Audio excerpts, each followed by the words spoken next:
Chowdhury CPA new York তথা যুক্তরাষ্ট্রের বাঙালি মালিকানাধীন একটি সুপ্রতিষ্ঠিত সিপিএ ফার্ম। আমরা দীর্ঘদিন যাবৎ অত্যন্ত বিশ্বস্ততার সাথে লোকাল ও আন্তর্জাতিক ব্যবসা প্রতিষ্ঠা ও ব্যবস্থাপনায় ট্যাক্স অডিট কনসাল্টিং দিয়ে সেবা করে যাচ্ছি। আমি সারোয়ার চৌধুরী সিপিএ গত 20 বছর যাবৎ আপনাদেরকে সেবা দিয়ে যাচ্ছি অডিট, ট্যাক্স এবং কনসাল্টিং এর ব্যাপারে।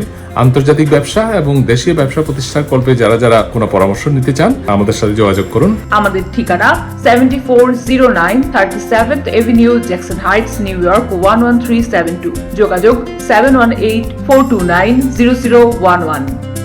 চৌধুরী সিপিএ নিউ ইয়র্ক তথা যুক্তরাষ্ট্রের বাঙালি মালিকানাধীন একটি সুপ্রতিষ্ঠিত সিপিএ ফার্ম। আমরা দীর্ঘদিন যাবৎ অত্যন্ত বিশ্বস্ততার সাথে লোকাল ও আন্তর্জাতিক ব্যবসা প্রতিষ্ঠা ও ব্যবস্থাপনায় ট্যাক্স অডিট কনসাল্টিং দিয়ে সেবা করে যাচ্ছি। আমি সারোয়ার চৌধুরী সিপিএ গত 20 বছর যাবৎ আপনাদেরকে সেবা দিয়ে যাচ্ছি অডিট, ট্যাক্স এবং কনসাল্টিং এর ব্যাপারে।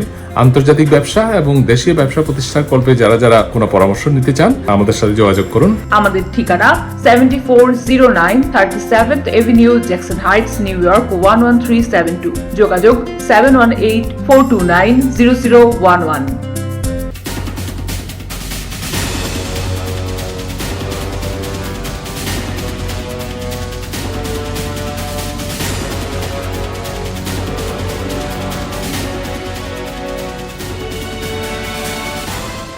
সুপ্রিয় দর্শক, চ্যানেল আই ইউএস এর আয়োজনে আপনাদেরকে স্বাগত জানাচ্ছি। আজকের যে অনুষ্ঠান সেটি হচ্ছে Chowdhury CPA USA tax and business. এই অনুষ্ঠানে আপনাদের সঙ্গে আছি আমি শামীম আল আমিন এবং আমাদের সঙ্গে আজকে অতিথি আছেন আমাদের অত্যন্ত জনপ্রিয় সিপিএ সারওয়ার চৌধুরী। স্বাগত জানাচ্ছি আপনাকে এই অনুষ্ঠানে।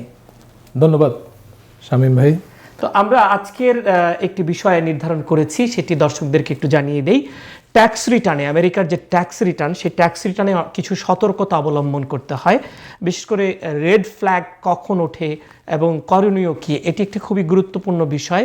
যারা দর্শক আছেন তারা জানি যে অনেকের মধ্যে এ নিয়ে অনেক প্রশ্ন, অনেকেই রেড ফ্ল্যাগের বিষয়ে ভয় পান, কিন্তু অনেক কিছুই করণীয় আছে এইসব বিষয়ে প্রতিরোধ, এবং কোনো কারণে হয়ে গেলে তখন এটি সমাধানের উপায় আছে। এসব নিয়েই আমরা কথা বলবো আজকে।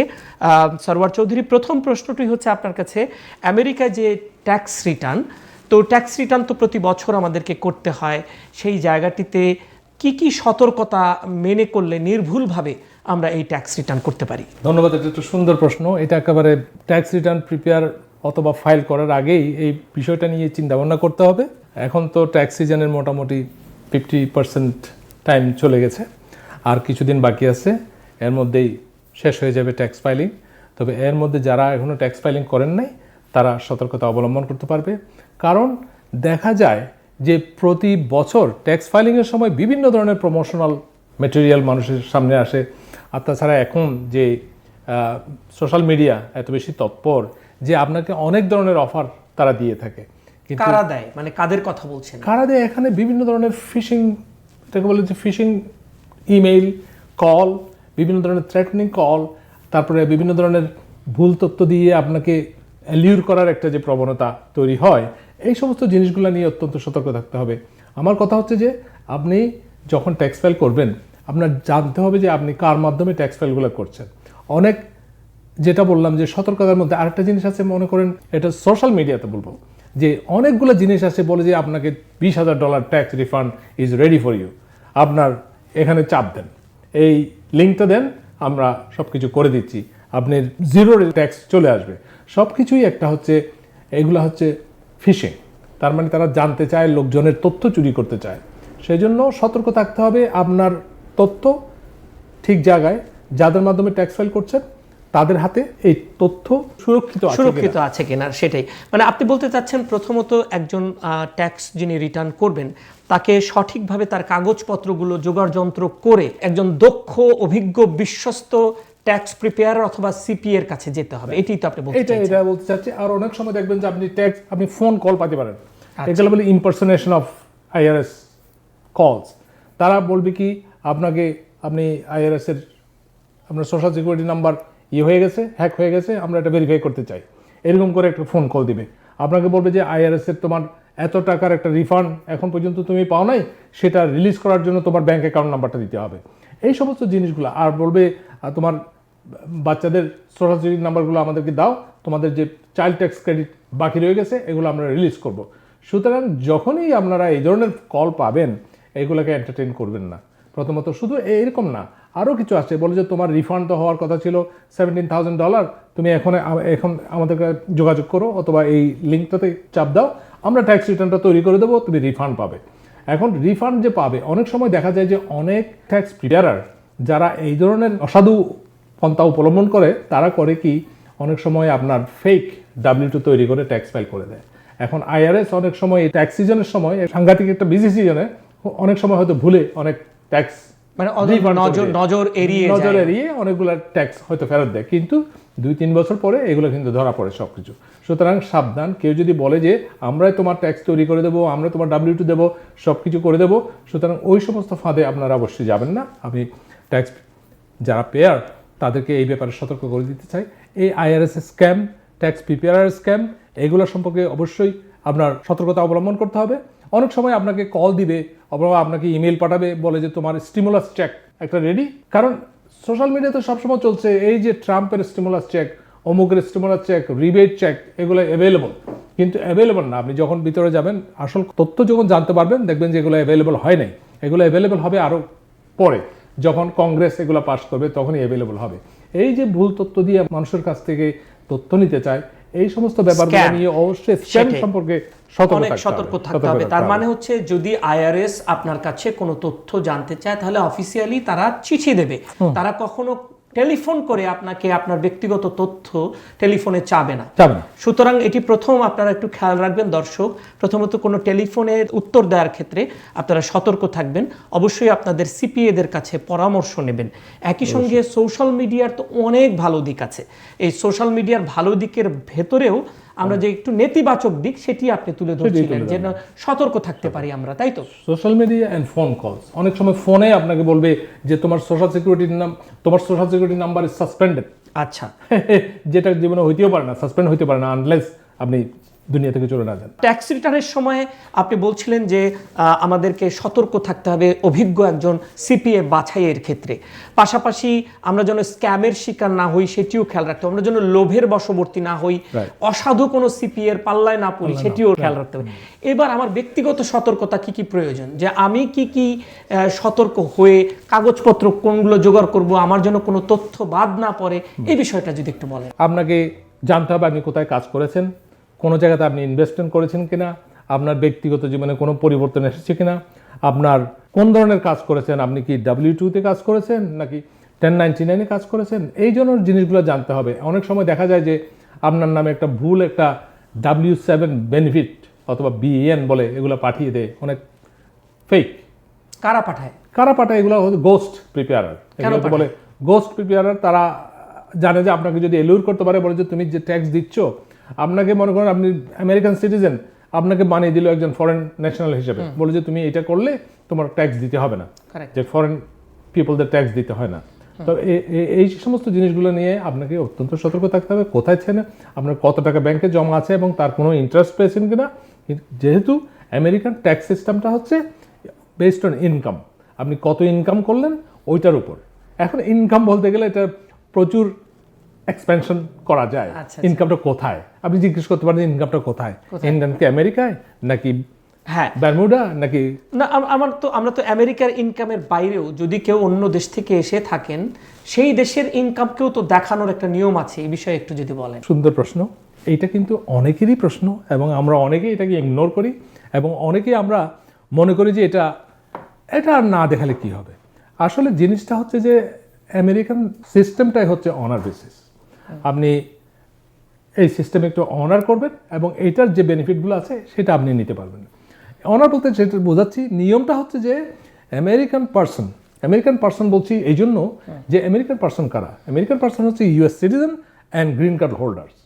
এখন তারা যে বিভিন্ন জায়গায় আমেরিকাতেও কাজ করে, বিদেশেও কাজ করে, বিদেশে প্রপার্টি আছে, ইনকাম আসে। এখন এটার কোনো কোয়েশ্চেন ছাড়া যদি বলতে চান যে আমার তো এই দেশে ইনকাম আছে, নিয়মটা হচ্ছে, আমি নিয়মের কথাই বলছি, ব্যতিক্রমগুলো বলছি না, নিয়মটা হচ্ছে যে as a US person you have to declare all your global income. সুতরাং সেটি যেন সবাই করে সেই পরামর্শ আপনি সেটা দিচ্ছেন। পরামর্শ দিচ্ছি, এটাই হচ্ছে নিয়ম। অনেকেই হয়তো আমরা ভুলে যাই অথবা ইগনোর করি, আচ্ছা, ওটা করি না। কিন্তু যেহেতু ট্যাক্স সিস্টেমে তাদের অন্য দেশের আইডেন্টিটি অথবা ট্যাক্স আইডেন্টিটি এদের কাছে জানা নেই, সেজন্য তারা এটা হয়তো অনেক সময় জানতে ধরতে পারে না। তবে আমার মনে হয় স্বচ্ছতার স্বার্থে অবশ্যই এটি আপনাদেরকে করতে হবে। যে বিষয়টি নিয়ে আমরা শুরু করেছিলাম মানে রেড ফ্ল্যাগ, তো এই ট্যাক্স রিটার্নের ক্ষেত্রে রেড ফ্ল্যাগ কি, কখন কোন পরিস্থিতিতে একটি প্রতিষ্ঠান কিংবা ব্যক্তির ট্যাক্স রিটার্নের ক্ষেত্রে রেড ফ্ল্যাগ উঠতে পারে? রেড ফ্ল্যাগ উঠতে পারে, মনে করেন প্রথমে যে বলছি কতগুলো fake W2 fake income statement, fake জিনিস, যখন ওই সমস্ত জিনিস দিয়ে যখন ট্যাক্স ফাইল করবেন, অথবা আপনি একটা ফেক বিজনেস দেখিয়ে যখন ডিডাকশন নেবেন, ওটা ফেক ডিডাকশন মানে ফেক বিজনেস বলতে যে কোনো একটা ফেক যেটার অস্তিত্ব নেই, এই ধরনের একটা জিনিস দিয়ে আপনি ট্যাক্স ফাইল করে ফেললেন, আপনি রিটার্ন পেয়ে গেলেন যথারীতি, কিন্তু পরে যখন এগুলো ম্যাচিং সিস্টেমে যায় তখন যদি ধরতে পারে যে এটা আপনার ফেক বিজনেস, তখন এটা রেড ফ্ল্যাগ দিয়ে রাখবে। এখন পরে কোনো এক সময় আপনাকে এটা নিয়ে করসপন্ডেন্স একটা চিঠি পাঠাবে যে তোমার জিনিসপত্রগুলো নিয়ে আসো। অনেক সময় বিশেষ একেবারে আমরা প্রথম থেকেই বলতে পারি যে যাদের ব্যক্তিগত ব্যবসা আছে তারা কিন্তু এই আওতাটায় বেশি পড়ে। ব্যক্তিগত ব্যবসা বলতে যেটা বোঝাচ্ছি সেটা হচ্ছে যে পার্সোনাল বিজনেস। মনে করেন শামীম আল আমিন, ওনার কনসাল্টিং বিজনেস একটা বিজনেস আছে, হ্যাঁ। বিজনেস আছে। এখন উনি কনসাল্টিং বিজনেসে এত বেশি খরচ দেখিয়েছে যে ওনার যে অর্ডিনারি ইনকাম, যেটা অর্ডিনারি ইনকাম বলতে যেটা বোঝাই ডকুমেন্টেড ইনকাম, যেটা ডকুমেন্টেড ইনকাম যদি $100,000 হয়, উনি বিভিন্ন ফায়দা লুঠার জন্য এই কনসাল্টিং ইনকামটাকে একেবারে নাস্তা নাবুদ করে লস দেখিয়ে কনসাল্টিং ওনার যে রেগুলার ইনকাম যেটা আছে সেটাকে 10,000 20,000 লেভেলে নিয়ে আসলো। তখন কিন্তু এটা একটু রেড লেভেলে চলে আসে। বিশেষ আমরা আশা করছি কেউ এটা করবে না। কেউ এটা করবো না। আর তাছাড়া যখন স্কেজুল সি যারা করেন, স্কেজুল সি মানে সেলফ এমপ্লয়েড যারা, তারা একটু সতর্ক থাকবেন।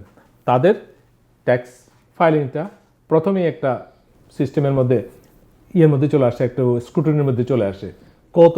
কারণ IRS জানতে চায় কি পরিমাণ লোক তাদের ইন্ডিপেন্ডেন্ট ব্যবসা করে, এবং তাদের মধ্যে 25% তারা স্যাম্পল বেসিসে অডিট করতে চায়। এখন এই যে ট্যাক্স রিটার্নের ক্ষেত্রে কি কি করলে, মানে প্রথমত ট্যাক্স রিটার্ন যদি কারোর নামে যদি বা কোনো প্রতিষ্ঠানের নামে যদি রেড ফ্ল্যাগ উঠে যায়, তাহলে সেক্ষেত্রে তার করণীয় কি, কিভাবে এটা সলভ করতে হবে? প্রথমে জিনিসটা হচ্ছে যে কেউ যদি ফোন করে আপনাকে বলে যে তোমার ট্যাক্স রিটার্নে ভুল আছে, এই আছে, তোমাকে অডিট করব, অবশ্যই এই কথায় কান দিবেন না। কান দেওয়া যাবে না, ফোনে কেউ এটা বলবেন না। ফোনে কেউ বলবেন না।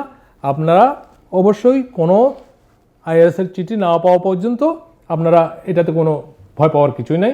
IRS এর কাছ থেকে যখন চিঠিটা আসবে, IRS প্রথমে আপনাকে চিঠি দিবে এবং বলবে যে তোমার এই জিনিসটা আমরা একটু দেখতে চাই।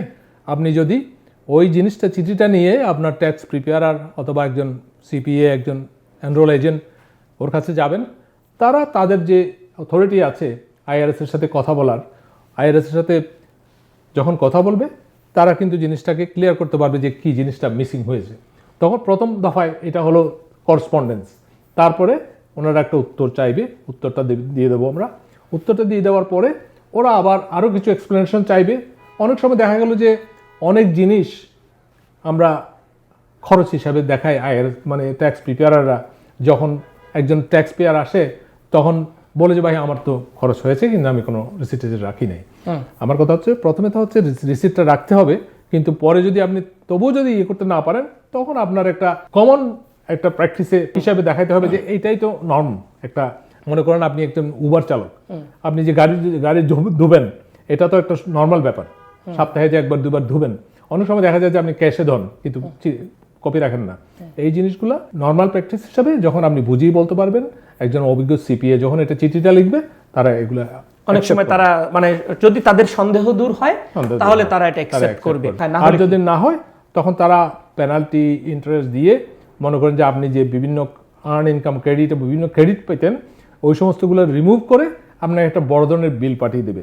তখন আপনার করতে হবে যে আপনি তখনও আপনার CPA বা আপনার ট্যাক্স প্রিপেয়ারার ওইটার জন্য একটা রিকনসিডারেশন ফাইল করবে। রিকনসিডারেশনের যদি কাজ না হয়, তখন আপনি বলবেন আপনার কোন স্ট্র্যাটেজিটা ভালো হবে। আপনি যদি ওরা যদি রিকনসিডার না করে, তখন আপনি কি করবেন তখন আপনাকে কিন্তু ওরা বলবে যে তুমি কোর্টে যাও। কোর্টে যাওয়ার আগে তখন আপনার ডিউ প্রসেসে আপনি একটা হিয়ারিং করতে পারবেন। হিয়ারিংও যদি আপনি পরাজিত হন, তখন আপনার অফার ইন কম্প্রোমাইজ আছে, দিতে হবে। কিন্তু যাই হোক, এটা তো নিশ্চয়ই একটা প্রমাণ সাপেক্ষ সবকিছু, যে প্রমাণ কেউ সাপেক্ষ। অনিয়ম করেছে কিনা, করেছে কিনা। এবং আইন দ্বারাই তো আইআরএস Right. চলে। সুতরাং আপনারা যদি কোনো অনিয়ম না করেন, Right. তাহলে তো আর অনিয়মের এই অভিযোগগুলো উঠবে না। উঠবে না। ফলে সবাইকেই সতর্ক থেকে সততার সাথেই তাদেরকে এই ট্যাক্স ফাইলগুলো আপনার প্রমাণ করতে হবে যে আপনি আসলে ট্যাক্স রিডিউস করতে চাচ্ছেন, অথবা আপনি ট্যাক্স ব্রেক পেতে চাচ্ছেন, নট ইভেডিং ট্যাক্স। Right. আপনি ইভেড করাটা হচ্ছে আপনার অপরাধ, ক্রাইম, কিন্তু আপনি ট্যাক্স সেভিং করাটা অপরাধ না। না, সেটা আপনি বলছেন। আপনার আইনের ভাষায় যেটা আছে নিশ্চয়ই আপনারা সেই ব্যাখ্যা দেবেন, এবং বিশেষজ্ঞ হিসেবে আপনি সেটাই আমাদেরকে জানিয়েছেন। তো আপনার কাছে আরেকটি প্রশ্ন, তাহলে আগের প্রস্তুতিটা কি? হ্যাঁ, রেড ফ্ল্যাগ যেন না ওঠে। তো সবসময় যে এটা মানুষের হাতে থাকে না, অনেক সময় ভুল হয়েও যেতে পারে, আবার অনেক সময় র্যান্ডমও রেড ফ্ল্যাগ হতে পারে। হতে পারে। সেই সব ক্ষেত্রে সাধারণ মানুষের প্রিপারেশনটা কি? সাধারণ মানুষের preparation normal, it's not a rocket science. আপনার জিনিসপত্রগুলো রাখবেন, প্রত্যেকটা জিনিস যে আইটেম যে আপনি রিপোর্ট করছেন তার একটা ব্যাকআপ থাকতে হবে, তার প্রস্তুতি আপনার রাখতে হবে, আপনার ফাইলটা সবসময় হাতের কাছে রাখতে হবে। W2 হোক, যে হোক, আমি বলি যে হাতের কাছে ফাইলটা রাখবেন কেন? শুধু ট্যাক্স ফাইলের জন্য নয়, আপনার ছেলে মেয়ে কলেজে যাচ্ছে, তারা অনেক সময় এখন কলেজ আপনার অরিজিনাল W2টা দেখতে চায়, অরিজিনাল। কারণ অনেক সময় দেখা যায় যে এই যে প্রথমে বললাম, ফ্রজুলেন্ট ডকুমেন্ট দিয়ে অনেক ট্যাক্স প্রিপেয়ারার অথবা অনেক কোম্পানি বলে যে তোমাকে ট্যাক্স ফাইল করে দেবো, এত টাকা রিফান্ড পাবে। দেখা গেলো যে ওই যে W2 ওখানে দিয়েছে সেটা হচ্ছে আসল W2 না, অন্য একটা ভুয়া W2 দিয়ে আপনাকে ট্যাক্স ফাইল করে দিয়েছে। এখন ওইটা দিয়ে আপনি তো আপনার ছেলের কলেজে ভর্তি করাতে পারবেন না। এই জিনিসটা আসলে যারা মাতা পিতা তাদের কিন্তু একটু অ্যাওয়্যার হওয়া দরকার। আর তাছাড়া আমাদের এখানে অনেক শিক্ষক আছেন, টিউটর আছেন, তারাও কিন্তু ভালোভাবে জানে যে ছাত্রছাত্রীদের কোন কোন আইটেমগুলা অত্যন্ত গুরুত্বপূর্ণ স্কলারশিপ পাওয়ার জন্য অথবা গ্র্যান্ট পাওয়ার জন্য। কারণ ফ্যাপসা একটা ডকুমেন্ট, একটা সিস্টেম, যেখানে একটা ছাত্রছাত্রীর বেসিক ডেটা থেকে শুরু করে তাদের মা বাবার ডেটা থেকে শুরু করে সব কিছু স্টোর করা থাকে। তার মা বাবার ইনকাম কত, তার ইনকাম কত, সে কি ম্যারিড কিনা, সে কি সিঙ্গেল কিনা, তার অন্যান্য কোনো ইনভেস্টমেন্ট আছে কিনা, সব কিছু ওখানে থাকে।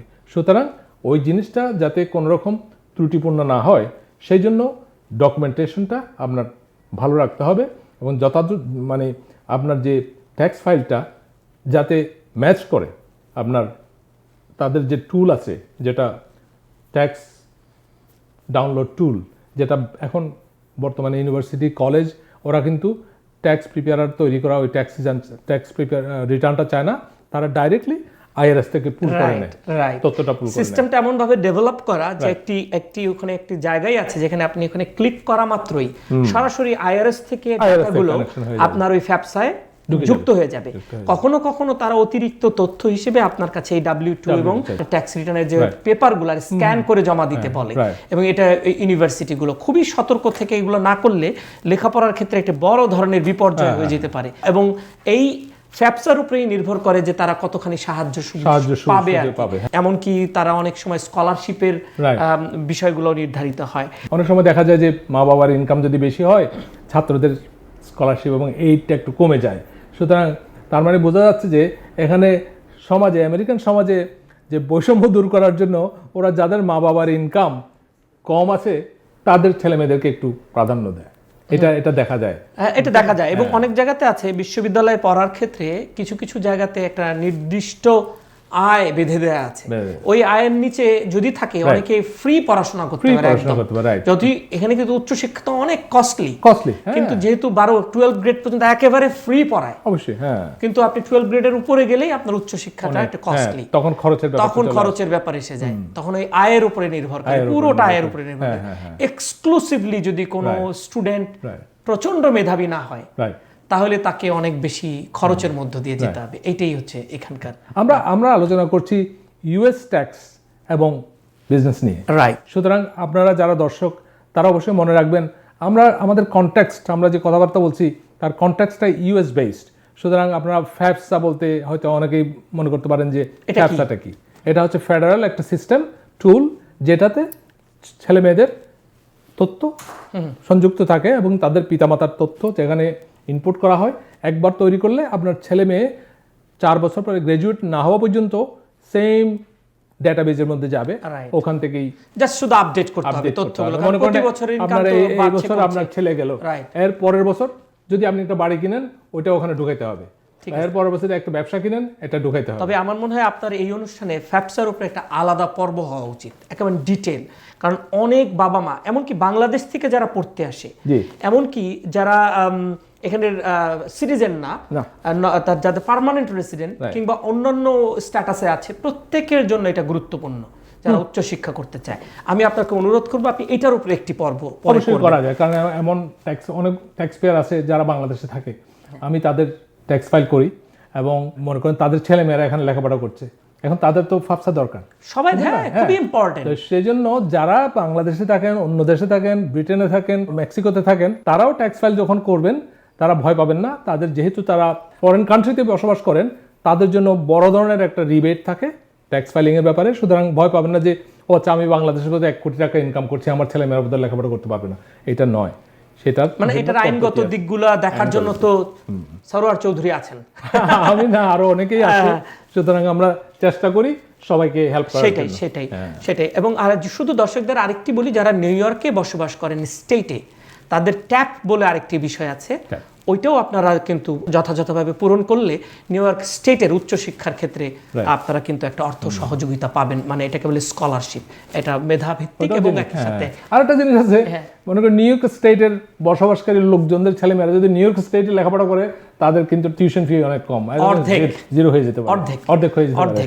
এবং নিউ ইয়র্ক স্টেটে যারা বসবাস করে, যে কোনো ইউনিভার্সিটিতেই অলমোস্ট, বিশেষ করে পাবলিক ইউনিভার্সিটিগুলোতে, এটা তারা কিন্তু অর্ধেক একদম টিউশন ফি। এবং অন্যান্য স্টেটেও আপনি যদি পাবলিক ইউনিভার্সিটিতে যান, তো ওই স্টেটের বাসিন্দাদের জন্য অর্ধেক।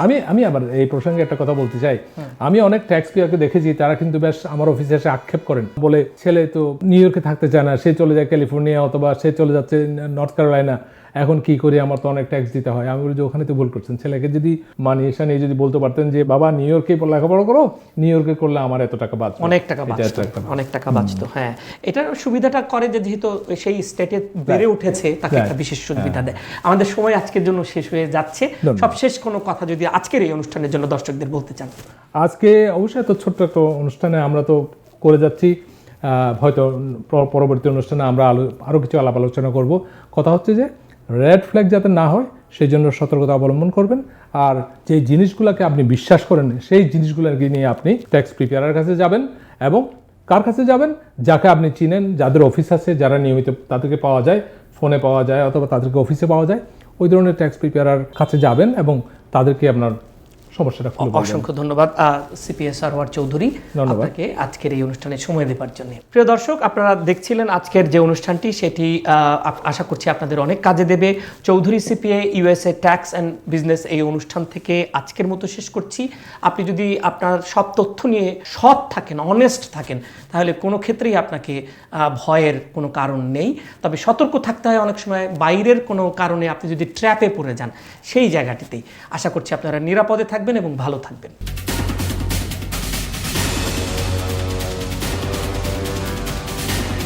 চৌধুরী সিপিএ নিউ ইয়র্ক তথা যুক্তরাষ্ট্রের বাঙালি মালিকানাধীন একটি সুপ্রতিষ্ঠিত সিপিএ ফার্ম। আমরা দীর্ঘদিন যাবৎ অত্যন্ত বিশ্বস্ততার সাথে লোকাল ও আন্তর্জাতিক ব্যবসা প্রতিষ্ঠা ও ব্যবস্থাপনায় ট্যাক্স অডিট কনসাল্টিং দিয়ে সেবা করে যাচ্ছি। আমি সরোয়ার চৌধুরী সিপিএ গত 20 বছর যাবৎ আপনাদেরকে সেবা দিয়ে যাচ্ছি অডিট, ট্যাক্স এবং কনসাল্টিং এর ব্যাপারে।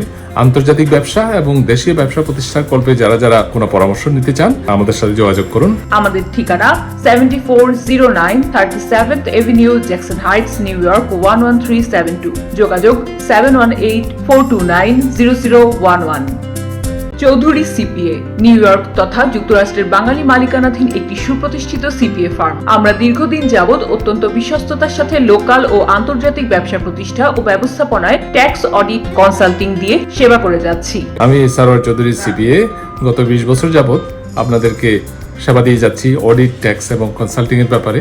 আন্তর্জাতিক ব্যবসা এবং দেশীয় ব্যবসা প্রতিষ্ঠার কল্পে যারা যারা কোনো পরামর্শ নিতে চান, আমাদের সাথে যোগাযোগ করুন। আমাদের ঠিকানা 7409 37th Avenue, Jackson Heights, new York 11372। যোগাযোগ 7184290011।